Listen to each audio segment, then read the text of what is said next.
Dr. Sanjay believes that health is not only an asset, but a resource too, which should be nurtured by all. For his outstanding surgical and social achievement, his name has been recorded twice in the Guinness Book of World Records, Limca Book of Records, India and International Book of Records. A multifaceted personality, Dr. Sanjay is also an accomplished author. He has been honored with one of the highest civilian awards of the Republic of India, Padma Shri Award by the President of India in Rashtrapati Bhavan, New Delhi, for his distinguished medical services. We are truly grateful for your time, sir.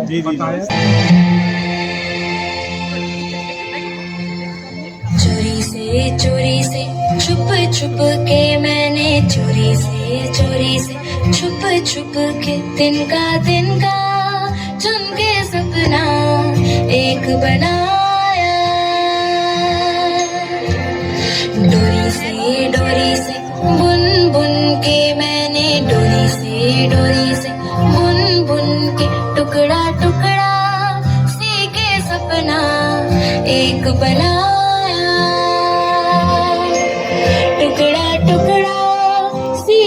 सपना एक बनाया।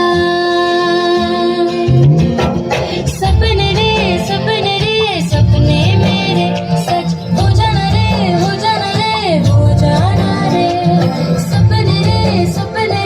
सपने मेरे सच हो जाना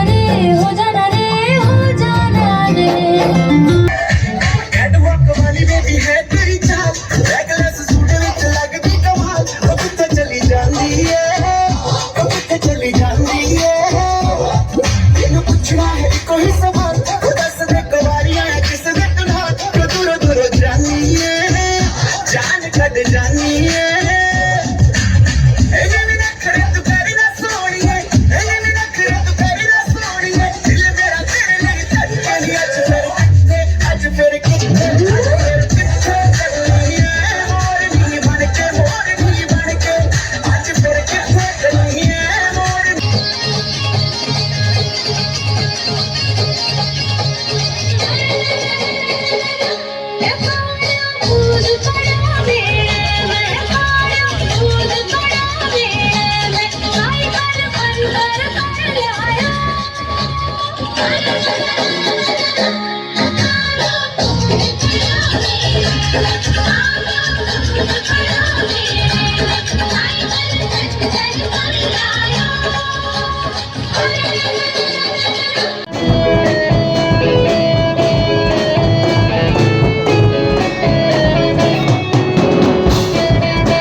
नमस्कार करता हूं और अर्पित जी को, निखिल जी को, जिन्होंने मुझे अवसर दिया कि मैं आपके यहाँ पर आ पाया हूं और आप लोगों से मेरा परिचय हुआ।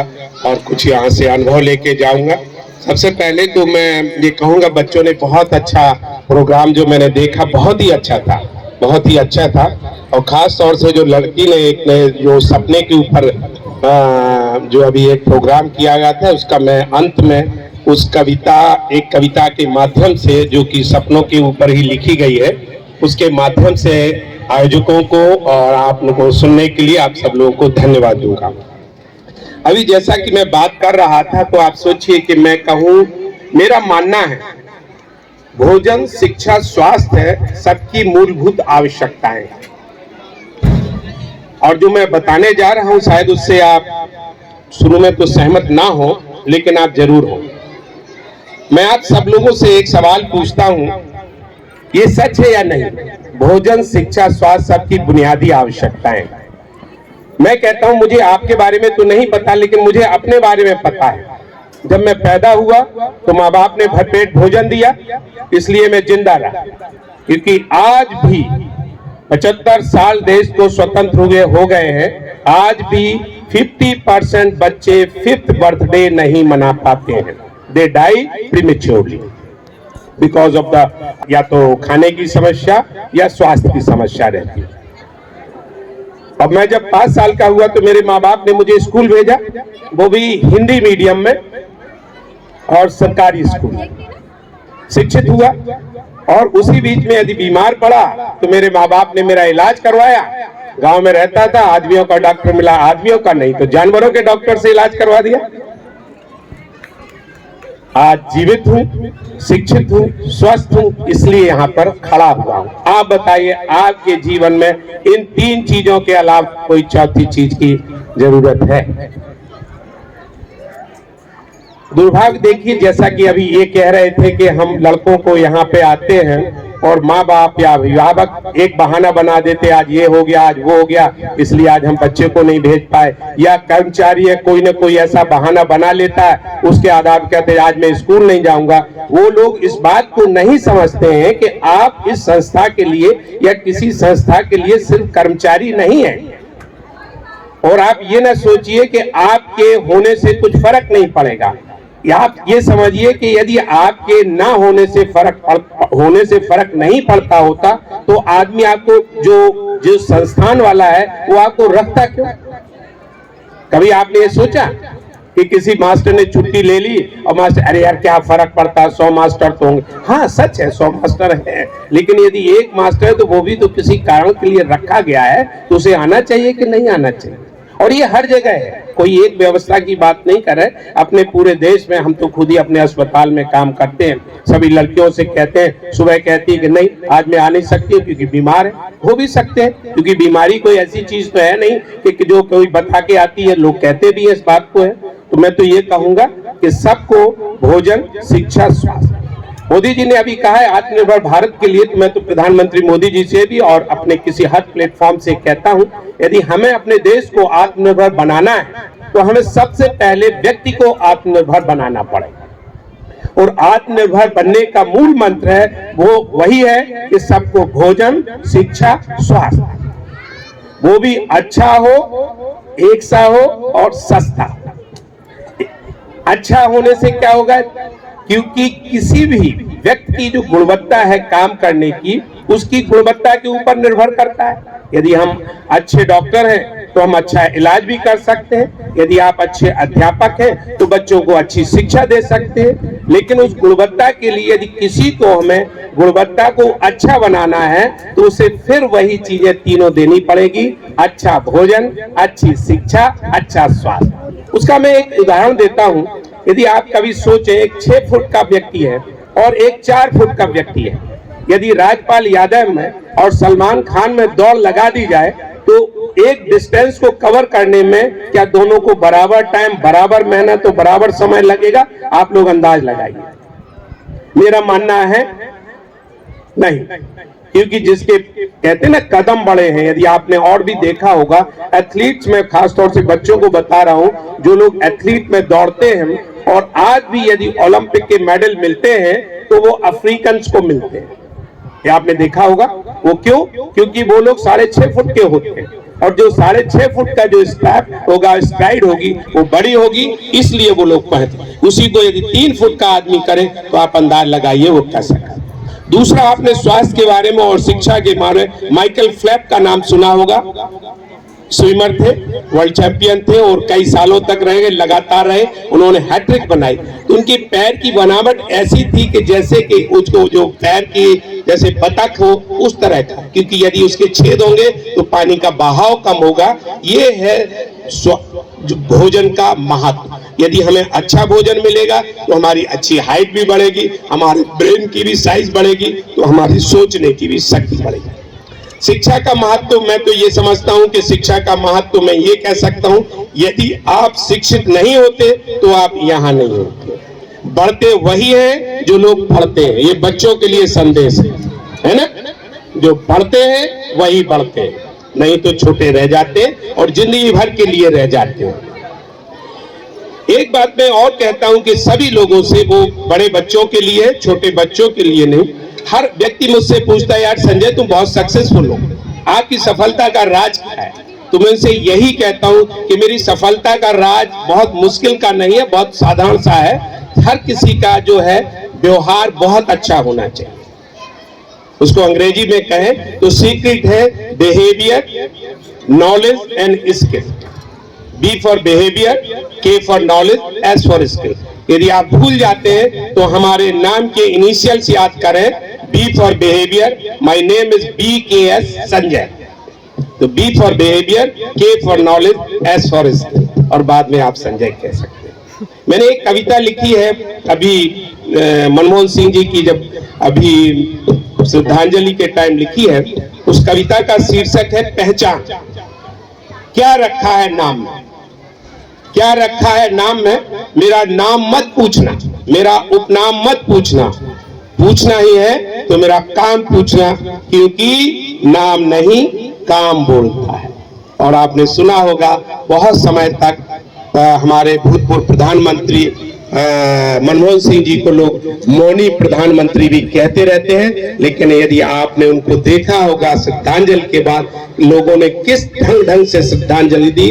लोगों का मानना है हमारे देश में अब तक कुछ लोगों ने तो यहाँ कहा है कि मनमोहन सिंह जी सा प्रधानमंत्री ना हुआ है, वो तो ये भी कहते हैं कि आगे आने वाला भी है। लेकिन मैं ये कहता हूँ भविष्य के लिए इतना कहना मुश्किल होता है, क्योंकि मैं समझता हूँ हमारे ही भारत से कोई भारतवासी है जो मनमोहन सिंह जी को अपना आदर्श बनाएगा और आदर्श प्रधानमंत्री भी बनेगा, तो ये कोई बहुत बड़ी बात नहीं है। नॉलेज का इसलिए रोल है कि यदि आप सोचें कि यदि मैं आपको एक बहुत साधारण सी बात बताता हूँ, डॉक्टरी से संबंधित है। मरीज एक ही होता है, वो 10 डॉक्टर के पास जाता है और 9 उसको ठीक नहीं कर पाते, एक ठीक कर लेता है। तो उसमें मरीज की समस्या होती है, डॉक्टर की समस्या होती है। मरीज तो वही रहता है, डॉक्टर ही बदलते रहते। और डॉक्टर की कहाँ समस्या रहती है? डॉक्टर की समस्या इन तीनों चीजों में होती है। या तो उसका बिहेवियर उतना अच्छा नहीं होता, या जो नॉलेज होनी चाहिए वो नहीं होता है, या जो स्किल होनी चाहिए वो नहीं होती। और जिनमें तीनों होती हैं वो उनको ठीक भी करते हैं। व्यवहार में कम्युनिकेशन बहुत अच्छा होता है। बहुत से सभी लोग हैं, कुछ लोग अपने पत्नी के साथ और पति के साथ भी आए होंगे। मैं उनसे ये पूछता हूँ, जब हम लोगों की शादी होती है तो शादी और बच्चे पहले होते हैं या उससे पहले भी कोई बातचीत होती है? बातचीत होती है। मैं सब लोगों से, बच्चे यहाँ पे इनसे भी बड़े जब यूनिवर्सिटीज में जाते हैं तो लोगों से कहते हैं कि यदि कोई लड़का यदि लड़की को बहुत ढंग से प्रपोज ना करे तो फिर क्या होता है? बात बढ़ती है, लात बढ़ती है। ये है बिहेवियर करो। देखिए वो महिला बहुत मुस्कुरा रही है, शायद उनका भी अनुभव यही रहा होगा और सभी का रहता है। तो व्यवहार इतना माने रखता है। कई बार हमारा खराब से सड़क पे हम चलते हैं, हमारी गाड़ी से टक्कर हो जाती है, यदि हम उसी बात को उसी समय उतर के कह दें, आई एम सॉरी यार, गलती मेरे से हो गई है, अब जो चाहो तो तुम कर लो, तो शायद वो माफ भी कर दे। और जब हम उसी टोन को दूसरे ढंग से कहते हैं, अरे यार तुमने क्या हमारी गाड़ी में ठहरा, तो दिखता नहीं है क्या? अब बताओ साहब वो क्या करेगा फिर? वो न्यूटन्स का लॉ को जो बच्चे बड़े हैं वो समझते होंगे कि जब एक्शन होता है तो रिएक्शन भी होता है, या क्रिया होती है तो क्रिया भी होती है। व्यवहार में आप देखिए बातचीत का क्या है। एक हमने कविता लिखी है, इसका शीर्षक है अक्षर। I love you baby, I love you baby. अक्षर तो वही है, आंखें बदलती है। अक्षर तो वही है, आंखें बदलती हैं, और आंखें बदलने से अर्थ बदलते हैं। I love you baby. Is it true और नॉट? तो लोगों को थोड़ा सा भी सोच में अपने में बदलाव लाना पड़ेगा, क्योंकि शब्दों का इतना नहीं होता है। आप सास बहू, आपके घर में सास भी होगी, कुछ सासें भी होंगी जिनके घर में बहुएं होंगी। होता क्या है कि बात बहुत बड़ी नहीं होती है। बेटी चाय लेके आना, तो चाय लेने का नहीं, चाय तो वही 3 शब्द है, बेटा चाय लेके आना। अब चाय लेने के लिए आप कैसे कह रहे हैं, उससे फर्क पड़ता है। तो शब्दों का आपको सब लोगों के लिए शब्दों का जो सिर्फ प्रभाव होता है वो 7% होता है। बकाया 90% से ज्यादा जो प्रभाव होता है वो हमारे फेशियल एक्सप्रेशन का होता है और बॉडी लैंग्वेज का होता है। तो जिनमें जो स्किल आ जाती है वो लोग बहुत बढ़ते भी हैं। तो कम्युनिकेशन बहुत ही इंपॉर्टेंट है। हाँ, कम्युनिकेशन के लिए कई बार ऐसा नहीं कि आपको बातचीत करनी पड़ती है, मुंह से बोलना भी पड़ता है, ऐसा नहीं है, ऐसा नहीं है। मौन भी एक भाषा है। मैंने एक कविता लिखी है, मौन भी एक भाषा है। आप इसको सोचिए, व्यवहार में लाने की कोशिश कीजिए, क्योंकि मैं ये ला रहा हूँ क्योंकि यहाँ पे अभिभावक है। मौन भी एक भाषा है। प्रियतमा से कहता हूँ चलोगी, शर्माती है, बोलती नहीं, पर चल देती है, तब लगता है मौन भी एक भाषा है। बलात्कार हो रहा है, पीड़िता चीख रही है, सब कुछ सुन रहे हैं, सब कुछ देख रहे हैं, तब लगता है मौन भी एक भाषा है। आपस में कई सालों से बोलचाल बंद है, अंतर द्वंद है, पर घर चल रहा है, तब लगता है मौन भी एक भाषा है। भाषा क्या है?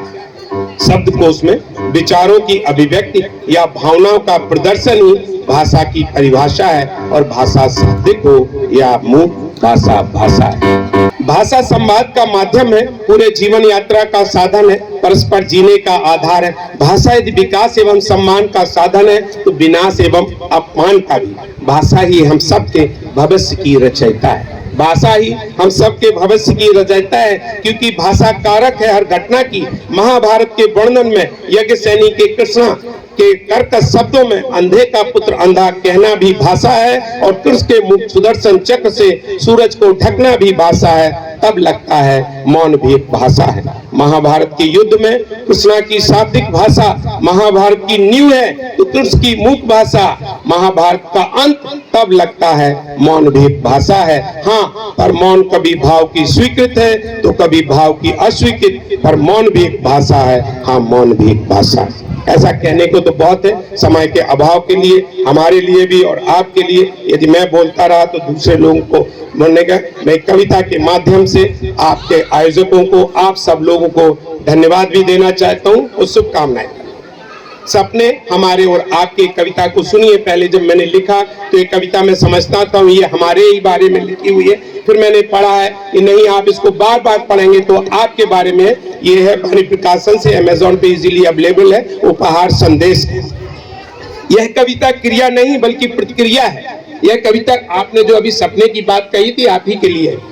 यह कविता क्रिया नहीं बल्कि प्रतिक्रिया है। एक कवि कहते हैं, कैसे कटती उनकी रातें जो सपने नहीं देखते। मैं कहता हूँ, कैसे कटते उनके दिन जो सपने नहीं देखते। सपनों को देखना सीखो, रात के नहीं बल्कि दिन के भी। रात के सपने तो अनायास आ जाते हैं, लेकिन दिन के सपनों को तो बुलाना पड़ता है, और रात के सपने कम ही पूरे होते हैं, दिन के अधिकांशतः। कवि कहते हैं, सपने होते हैं आकाश की तरह अनंत, क्षितिज की तरह अजनबी। मैं कहता हूँ, अनंत को भी तो नापा जा सकता है, जैसा हमारे वैज्ञानिकों ने नापा और पहुंच गए मंगल तक। अजनबी को भी तो बनाया जा सकता है अपना, जैसा हमारे पूर्वजों ने बनाया। हम सब की तरह वह भी तो मिलने से पहले अजनबी ही रहे होंगे, लेकिन मिलने के बाद मंत्र दिया, वसुधैव कुटुंबकम, जिसका मतलब है पूरी दुनिया एक परिवार है। कहते हैं वे अपने सपने बेच दो, मैं भी परेशान हूँ, क्या खरीदूंगा अपने सपने बेचकर। सपने ही तो सच्चे होते हैं, अपने होते हैं। यदि सपने ही बेच दिए तो बचेगा क्या चीज। सपने ही तो आधार है हमारे आपके जीवन के। इन सपनों की नींव पर तो आज ये इमारत खड़ी है हमारी आपकी। जैसे जैसे सपने बढ़ते हैं वैसे वैसे जीवन बढ़ता है। जैसे जैसे सपने बढ़ते हैं वैसे वैसे जीवन बढ़ता है। मैं तो कहूंगा सपनों को बुनो, पालो, पोसो, बढ़ाओ अपनी पूरी लगन और मेहनत से। सपने ही तो भविष्य हमारा आपका। हाँ, अपने सपनों को पूरा करने के लिए दूसरों का सहयोग लो और दूसरों के सपनों को पूरा करने के लिए अपना सहयोग दो, क्योंकि जीवन का आधार ही है सहयोग। क्योंकि जीवन का आधार ही है सहयोग। सहयोग के बिना हम सबकी उत्पत्ति नहीं हुई होती।